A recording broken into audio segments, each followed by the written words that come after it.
Hey you guys, it's Jen at Jen's Haunts, and I just wanted to do my last video on my Funkin pumpkin rot project. I think it turns out pretty good. I'm really digging the sticks. I think they look cool.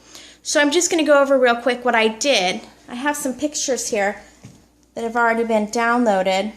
So here's the beginning of me just carving the face. And then I'm covering it with paper.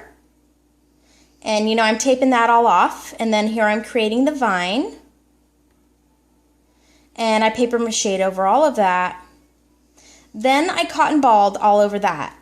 If you don't know how to do that, just check out the two previous videos that I did, and I explain how that works. It creates wonderful texture.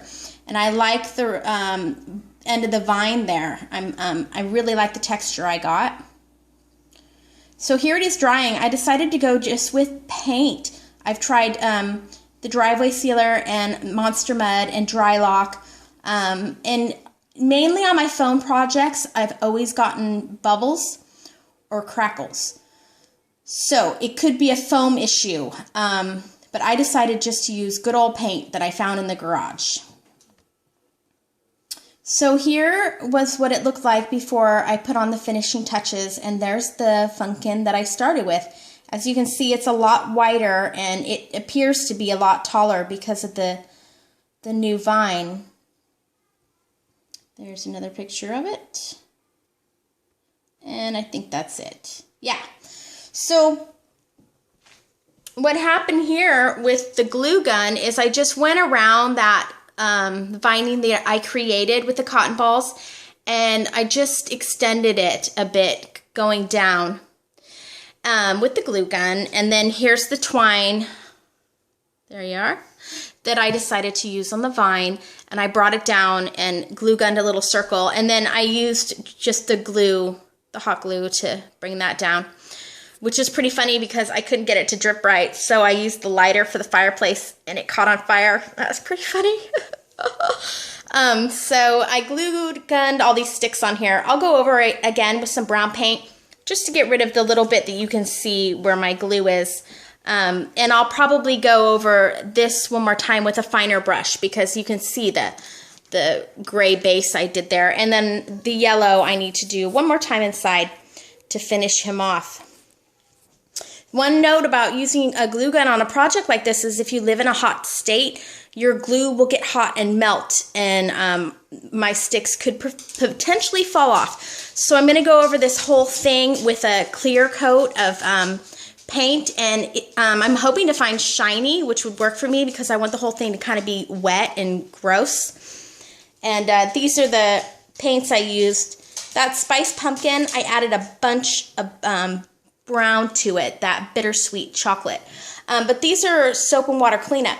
So if left out in the rain, my paint would probably just come right off. So I'll go ahead and clear coat over that. And then these little sticks, you know, I just found them in my neighborhood. So when I walked the baby, I just brought them home. So that's about it. I want to show you one more thing on my computer, and I'm going to talk about the body, and then that should be it.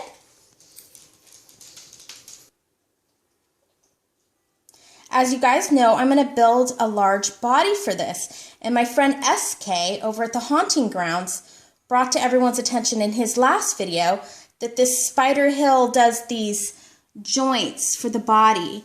And they've got a little screw in them. So you loosen the screw, put the body how you would like, and then tighten it back up. I think that what I want in general is pretty reasonable.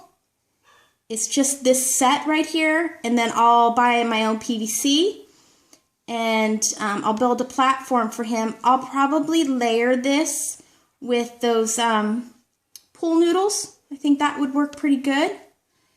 And the price is right. I think that the set I want was like $35, so that's pretty reasonable for you know, being able to move something whenever you want.